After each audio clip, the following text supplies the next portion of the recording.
소리문답 73문에서 75문까지 우리가 함께 보려 합니다. 우리 함께 15절의 말씀 같이 읽겠습니다. 도둑질하지 말라. 네, 오늘은 8번째 계명 도둑질하지 말라입니다. 이웃사랑에 관한 6가지의 계명 중에 부모를 공경하라, 살인하지 말라, 간음하지 말라, 도둑질하지 말라. 4번째 계명입니다. 여러분들이 부모를 공경하라의 계명부터 지금까지 계명들을 쭉 살펴오시면서 하나님이 이 10계명을 통해서 우리에게 하시고자 하는 이야기를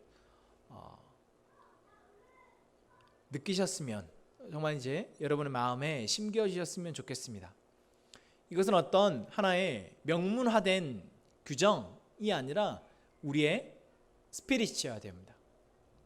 우리의 가치이자 우리의 정신이고 우리의 중심이어야 하는 것이죠.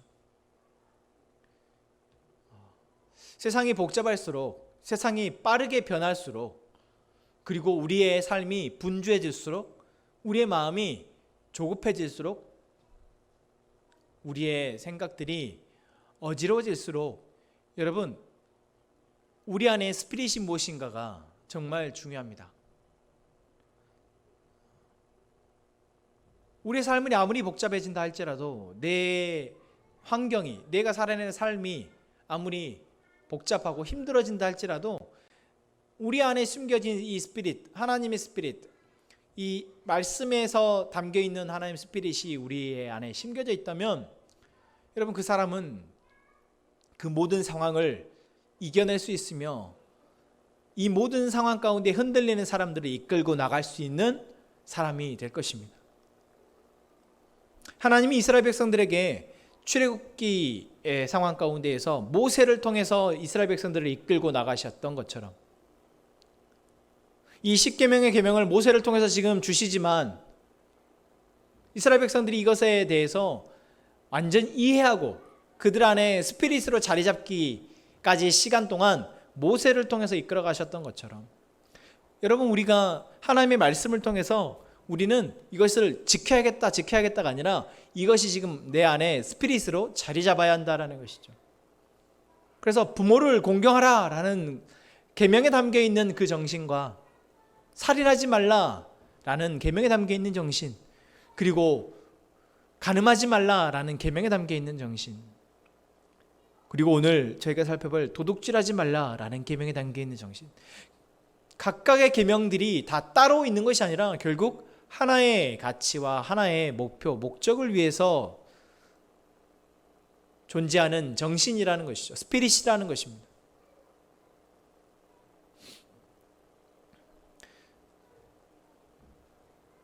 사람이 위기가 닥쳐야 그 사람의 진짜 본 모습, 본성이 드러난다라고 합니다.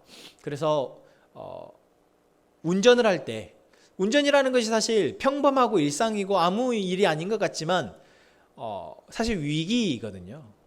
언제 내 목숨이 날아갈지 알 수 없는 그런 위험천만한 곳을 내가 지금 타고 있는 것입니다. 그래서 사실 운전을 하면 사람들이 자기의 본래의 어떤 성격이나 이거보다 더 과한 성격들이, 또는 평상시엔 잘 드러나지 않던 본인의 본래 성격이 드러난다고들 말을 하죠. 왜 그렇습니까? 위기라고 생각하기 때문에 그렇습니다. 여러분, 우리가 평범한 일상을 살아갈 때는 사실 잘 나에 대해서나 또는 주변의 사람들에 대해서 우리가 크게 깊이 생각하지 않습니다. 하지만 이번 코로나19와 같은 상황, 또는 한 개인이 각자의 개인사 가운데에서 어떤 큰 위기를 겪게 되었을 때 정말 그 사람 안에 담겨있는 스피릿이 무엇인지가 그 사람의 행동을 좌우한다라는 것이죠.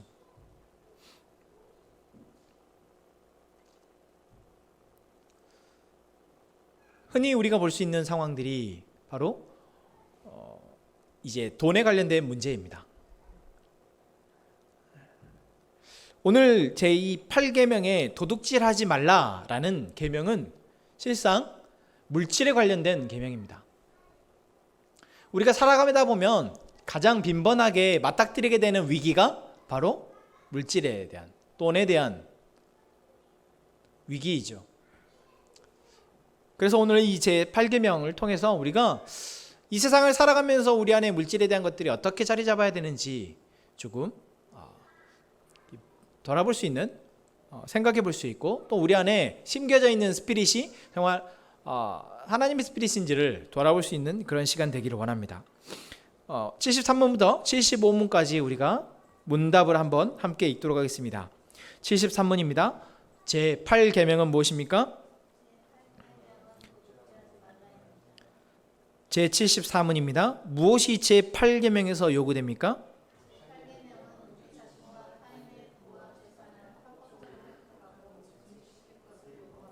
75문입니다. 무엇이 제8계명에서 금지됩니까?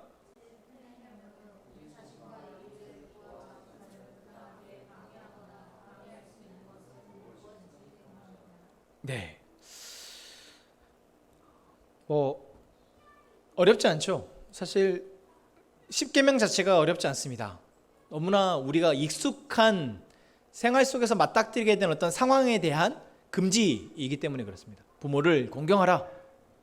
그렇죠. 살인하지 말라. 그렇습니다. 또한 간음하지 말라. 그렇죠. 도둑질하지 말라. 또한 그렇습니다.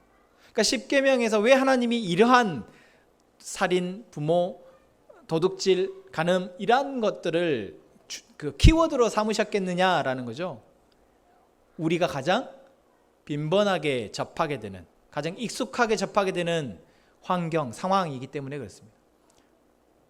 그리고 단순히 이 계명은 이것을 말하는 것이 아니라 여기에서 이것은 대표적으로 말하는 것이고 이것이 포함하고 있는 스피릿, 가치, 계명 있다라고 말씀드렸습니다. 그래서 부모를 공경하라는 것은 무엇이었습니까? 우리에게 필연적으로 맡게 되는 사람과 사람 사이의 관계 속에서의 자기의 의무를 다하는 것. 살인하지 말라는 것은 무엇이었습니까? 사람에 대해서 우리가 어떻게 그 사람의 가치와 인격을 인식하고 그 가치에 맞게 우리가 대해야 하는지를, 그래서 생명의 가치를 이야기하고 있고,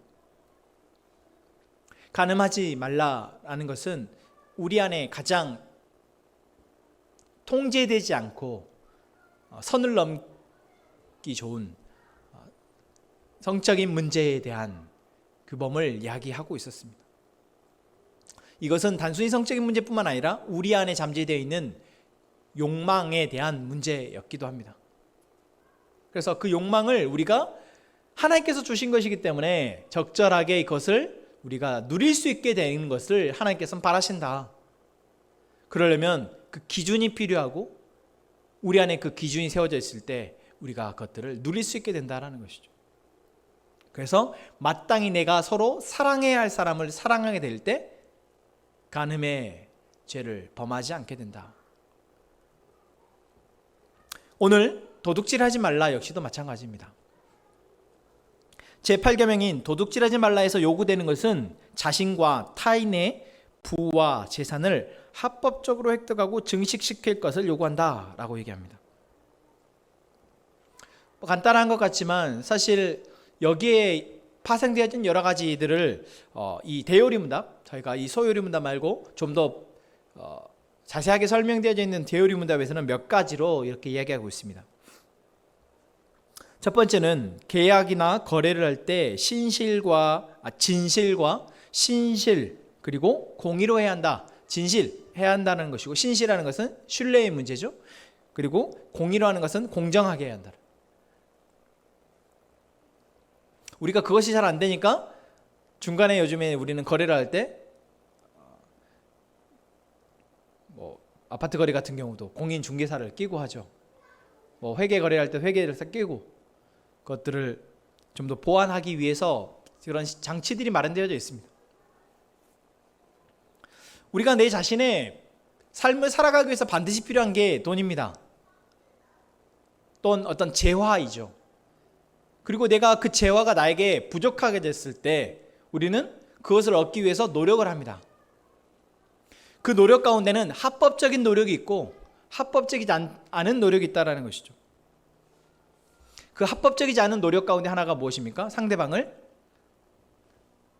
여기 말한 것처럼 진실하지 않게, 또 신뢰할 만하지 않게, 그리고 공의롭지 않게 상대방과 거래를 한다라는 것입니다. 사실 우리가 살아가는 사회 가운데 이거는 너무 빈번하게 일어나고 있는 일입니다. 지금도 하루에도 수백 건의 불공정 거래, 사람과 사람 사이에, 회사와 회사 간에, 또는 회사 안에서의 직분 간에 이러한 불공정 거래들이 계속해서 이루어지고 있고, 그것을 계속해서 개선해 나가는 것이 그래도 좋은 사회라고 우리가 말을 하고 있고, 다행스럽게도 대한민국은 계속해서 개선되어져 가고 있는 과정 가운데 있습니다. 물론 여전히 그렇지 못한 부분들이 있어서 그것으로 인해서 피해를 당한 사람들이 있지만, 분명한 사실은 개선되어지고 있다라는 것이죠.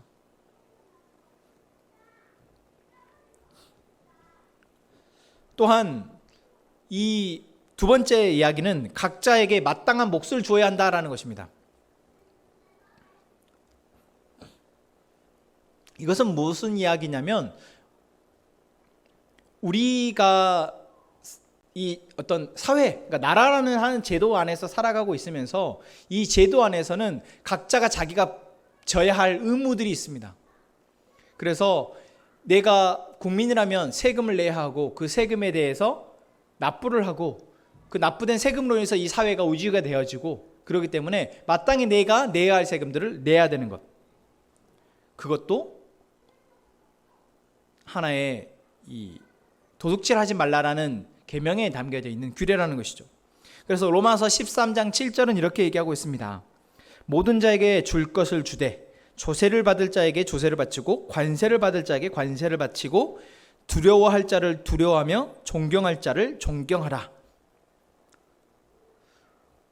이 말씀이 결국 우리에게, 우리가 삶을 살아가면서 내가 마땅히 내야 할 것들, 또 마땅히 내가 바쳐야 할 것들을 하라라는 것입니다.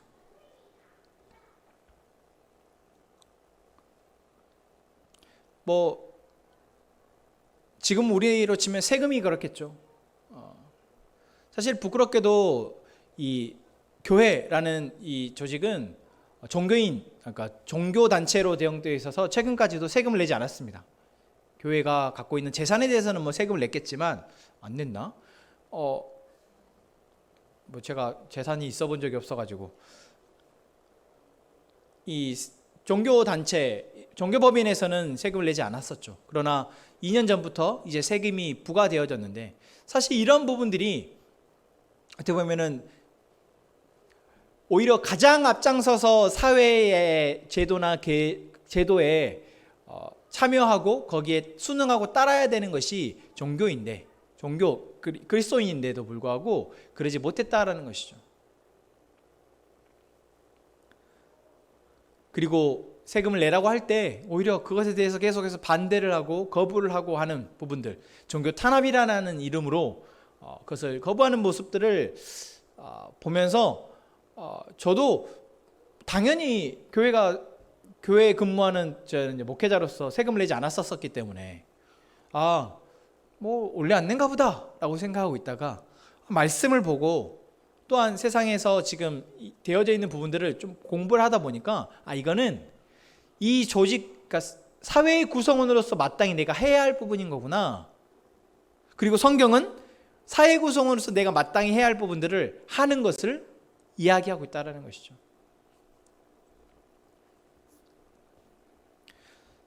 또한 세 번째는 내가 불법으로 점유한 물건들에 대해서 배상해야 한다라는 것입니다. 이것은 단순히 내가 누군가의 것을 뺏은 것에 대한 것뿐만 아니라 이웃의 물건을 속여 빼앗는 것은 물론이고, 물건의 주인을 찾으려 하지 않는 것 또한 포함되어 있습니다. 네, 여러분 그런 기억 많으시죠? 길 가다가 이렇게 1,000원짜리, 만원짜리 한 장 떨어졌을 때 내 거다! 저도 많이 그랬던 것 같아요. 제 어릴 때 살았던 동네 학교에 땅을 파면 돈이 나왔었습니다.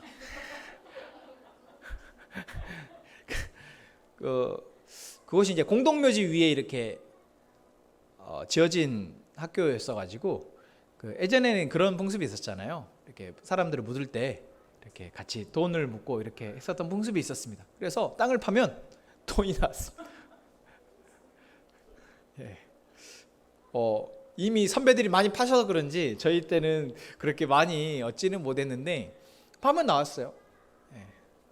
그래서 그걸로 이제 맛있는 걸 사 먹고 그랬던 기억이 납니다.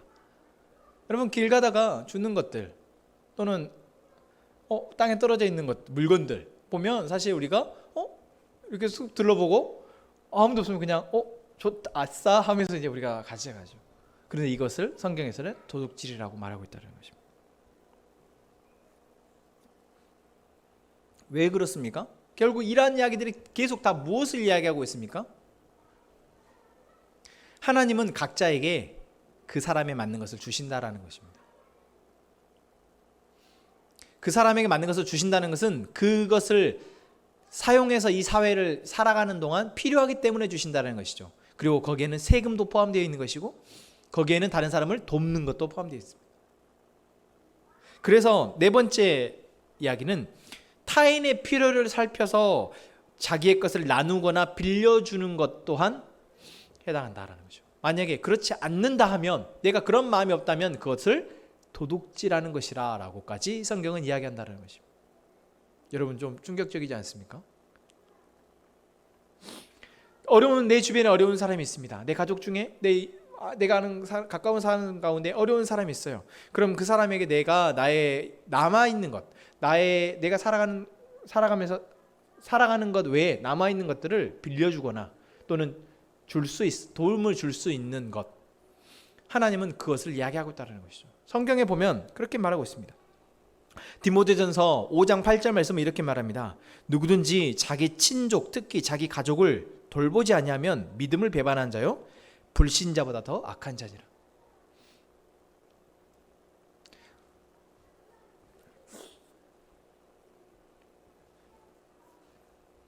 또한 레위기서 말씀에도 이렇게 얘기하고 있죠.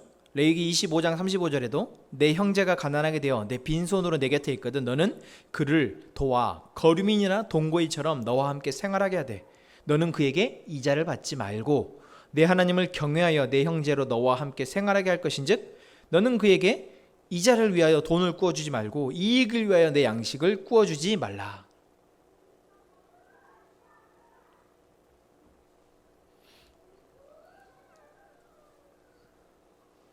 성경이 말하고 있는 여러분 이 말씀이 여러분들에게 지금 어떻게 들려지십니까? 처음 우리가 10계명의 제8계명이 도둑질하지 말라고 했어요. 나는 도둑질 안 하고 살아 라고 어떻게 좀 가벼운 마음으로 시작했을지도 모르겠습니다. 그런데 한 가지 세부 규정들을 살펴보자니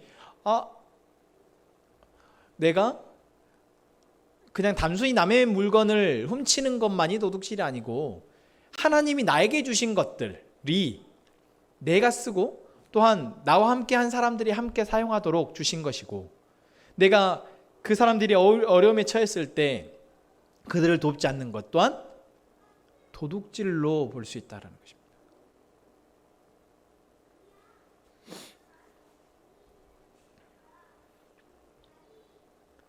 충격적이죠? 그런데 여러분 이게 사실 충격적이지 않습니다. 왜냐? 여러분 우리는 이미 그렇게 하고 있기 때문입니다. 여러분의 가족이 아플 때, 여러분의 가족이 어려움에 처했을 때 모른 채 하십니까? 여러분 세상 사람들 대부분 다 모른 채 하나요? 그렇지 않습니다. 이 규정은 어떻게 그렇게 살아? 라고 생각하는 게 아니라 이미 많은 사람들이 그렇게 하고 있습니다. 그렇죠? 그러니까 하나님이 우리를 만드셨을 때 우리는 우리 주변에 있는 사람들과 함께 살아가도록 만드셨고 내가 있는 것 가운데 다른 사람에게 나눠줄 수 있는 것들이 있으면 나눠주도록 하나님이 만드셨다라는 것이죠. 그리고 그러한 것들을 통해서 우리는 사실 사회가 형성이 되어졌고 함께 살아가게 된 것입니다. 그러니까 이 규정은 이 율법은 정말 어려운 율법이 아니라 이미 우리가 하고 있는데 그것이 어떠한 원리에 의해서 우리에게 주어진 것인지, 또 내가 하고 있는 것인지를 몰랐던 것 뿐이죠. 그리고 이것이 우리가 취사선택에서 내가 마음 내키면 하고 마음 안 내키면, 내가 마음에 드는 사람하고 마음 안 드는 사람, 이런 것이 아니라 하나님이 나에게 건강을 주시고 나에게 물질을 주시고 나에게 뭔가를 주시는 것은 내가 풍족하게 누리고 또한 내 옆에 그것이 필요한 사람에게 나누라고 주신 것이다 라는 것입니다. 근데 그것을 하지 않으면 도둑질이다 라고 말하고 있다는 것입니다.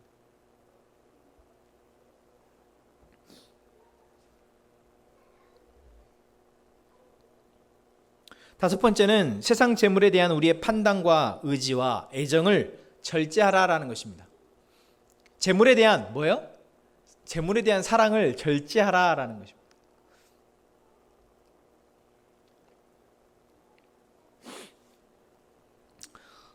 성경은 계속해서 우리 안에 자족에 대한 이야기를 합니다.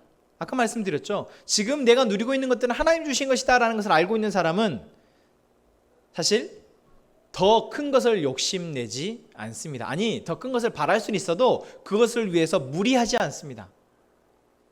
그러나 자족하지 못하는 사람, 다시 말하면 하나님이 나에게 필요한 것들을 공급하신다라는 것을 느끼지 못하는 사람은 계속해서 뭔가를 욕심을 내게 되어지고, 그 욕심이 합법적인 선을 넘어가는 경우들도 생겨진다라는 것입니다.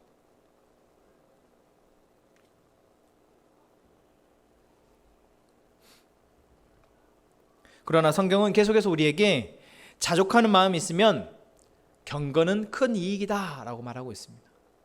자족하는 마음이 우리 안에 있어야 한다라는 것을 이야기하는 것이죠. 그리고 여섯 번째는 부와 재산을 합법적으로 획득하고 증식하라 라는 것입니다.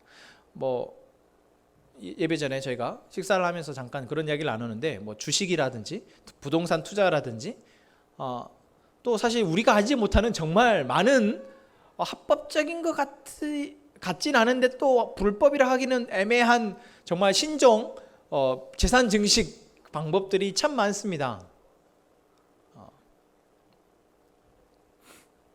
그러나 하나님은 성경에서 뭐라고 얘기하고 있냐면 우리에게 수고하여 일하라라고 말하고 있습니다.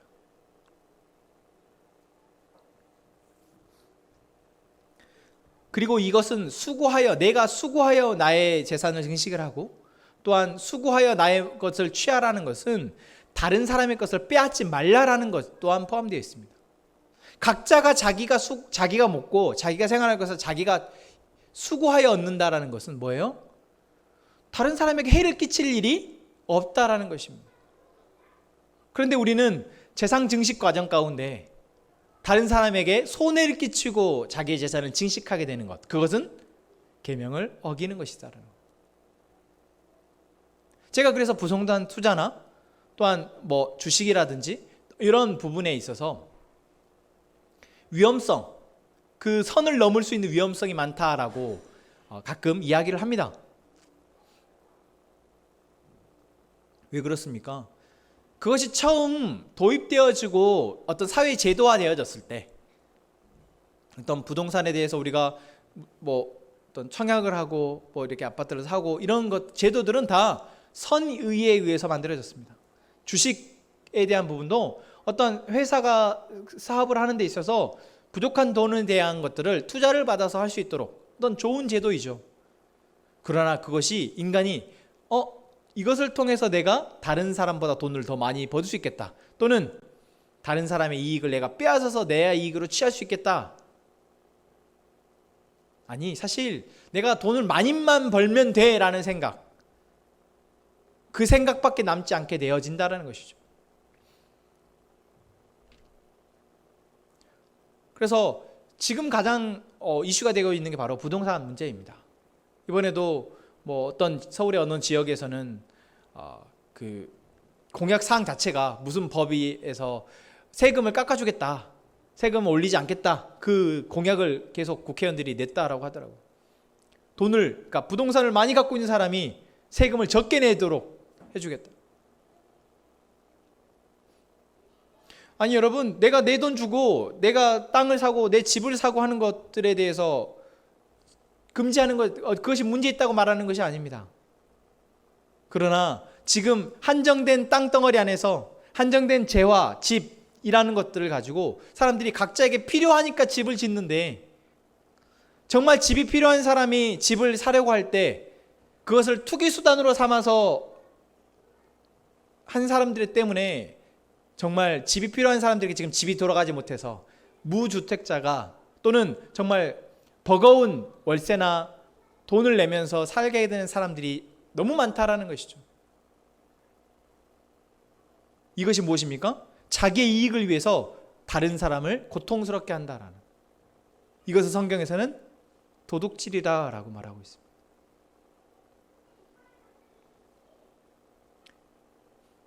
물론 부동산 하기 위해서 자기 발품을 팔고 뭘 해서 나의 정당한 수고다, 내가 연구하고 공부해서,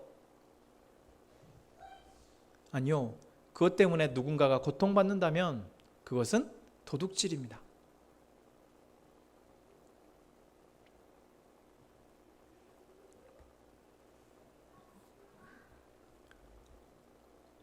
그래서 성경 말씀에는 이렇게까지도 얘기하고 있습니다. 출애굽기 23장 4절 말씀에는 네가 만일 내 원수의 길 잃은 소나 나귀를 보거든, 원수의 길 잃은 소나 나귀를 보거든 반드시 그 사람에게 돌려줘라. 원수의 나귀라도 원수에게 돌려줘라 라고 성경은 이야기하고 있습니다. 심지어 원수일지라도 그 사람에게 재산에 손해를 입히지 말라라고 이야기하는 겁니다. 이것은 원수를 사랑하라는 말씀의 맥락과 같은 맥락입니다. 그러니까 심지어는 원수일지라도 너가 다른 그 사람의 재산에 손해를 끼치면 안 되는데, 너가 네 옆에 있는 이웃이나 너와 함께 살아가는 사람들의 삶에 해를 끼치면 되겠느냐? 그것은 도둑질이다 라고 성경은 이야기하고 있다는 것이죠.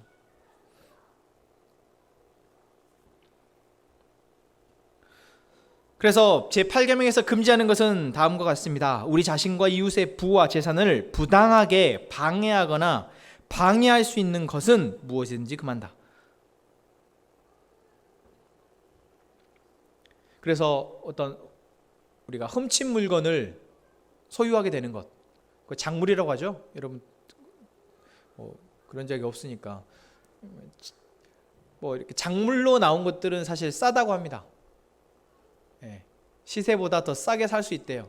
무슨 비싼 그 장신구나 또 가방이나 이런 가지들, 누군가가 훔쳐서 이렇게 브로커를 통해서 팔게 되는 것들은 싸게 구입할 수 있다고 하죠.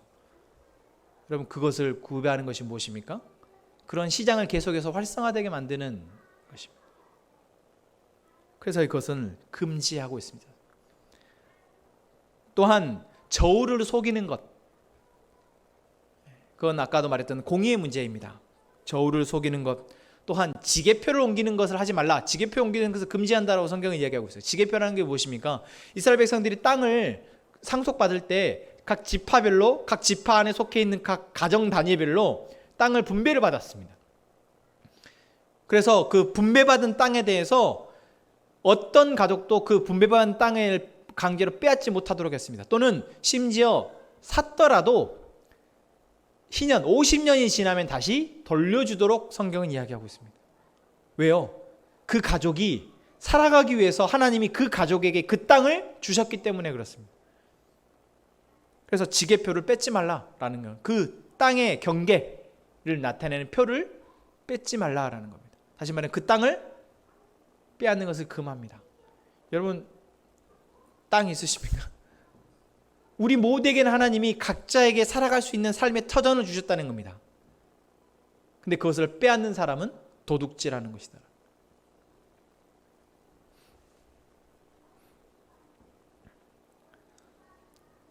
또한 이자를 많이 치는 것. 아까도 이야기를 했지만 형제에게 또한 가족에게, 내가 사랑하는 사람에게 뭔가 돈을 빌려서 할 때는 이자를 받지 말라라고 성경은 이야기하고 있습니다.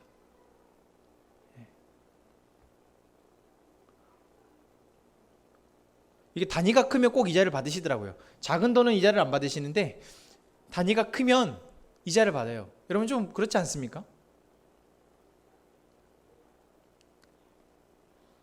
내가 사랑하는 사람, 내가 아끼는 사람, 내 주변에 있는 이웃을 위해서 그 사람의 필요에 의해 돈을 주는데 이자를 받아요.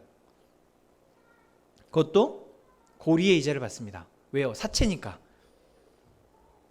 성경은 그것을 금하고 있습니다.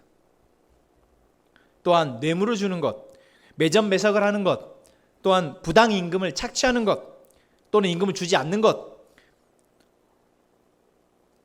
그리고 타인의 번영에 대해서 질투하는 것, 성경은 금하고 있습니다. 그리고 과소비, 소비를 자기가 하고 싶은 대로 다 하는 것을 성경은 금하고 있습니다. 내 돈이고 내가 쓰고 싶은 대로 쓰겠다는데, 아까 말씀드렸죠. 내 돈은 나만을 위해서 사용하라고 하나님께서 주신 것이 아니라 나와 내 옆에 있는 나의 가족들을 위해서, 그들의 필요를 위해서 내가 나누어 줄 수 있도록 주신 것이지, 나에게 나의 필요만을 위해서 쓰라고 주신 것이 아니다라는 것이죠. 그런데 내 것은 내가 다 쓰면 내 마음이지 라고 하는 것은 무엇입니까? 과소비입니다. 내가 쓸 수 있는 선을 넘어선 것이죠. 물론 과소비란 걸 해본 적도 없으신 분들도 많을 겁니다. 내 쓰기도 벅차니.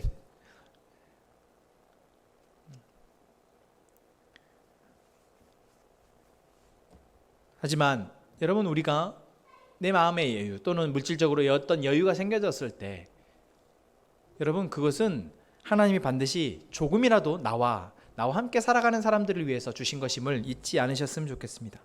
또한 반대로 게으르고 방탕한 것에 대해서도 성경은 금하고 있습니다.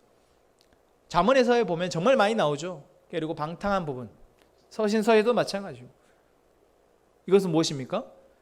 내가 게으르고 방탕한 것은 내가 수고하여서 나의 것을 취하고 있지 않다라는 것을 말하고 있습니다. 이러한 금지 사항들이 성경에 곳곳에가 나타나고 있는데, 이 모든 것들은 바로 하나님이 우리에게 우리의 삶을 영위할 수 있도록 주신 것 외에 다른 것들을 자기의 욕심으로 탐을 내는 것, 그리고 그것을 자기 마음대로 사용하는 것을 금지하는 제8계명에 위배되는 것이다 라는 겁니다. 여러분, 하나님이 우리에게 우리의 삶을 살아갈 수 있도록 계속해서 공급하고 계시다는 사실이 여러분, 우리 모두에게 믿어지기를 바랍니다. 그것은 지금 내 안에 내게 살아가고 있는 삶의 모습 가운데에서 없는 것, 힘든 것, 어려운 것들만 생각하면 결코 믿을 수 없는 이야기입니다.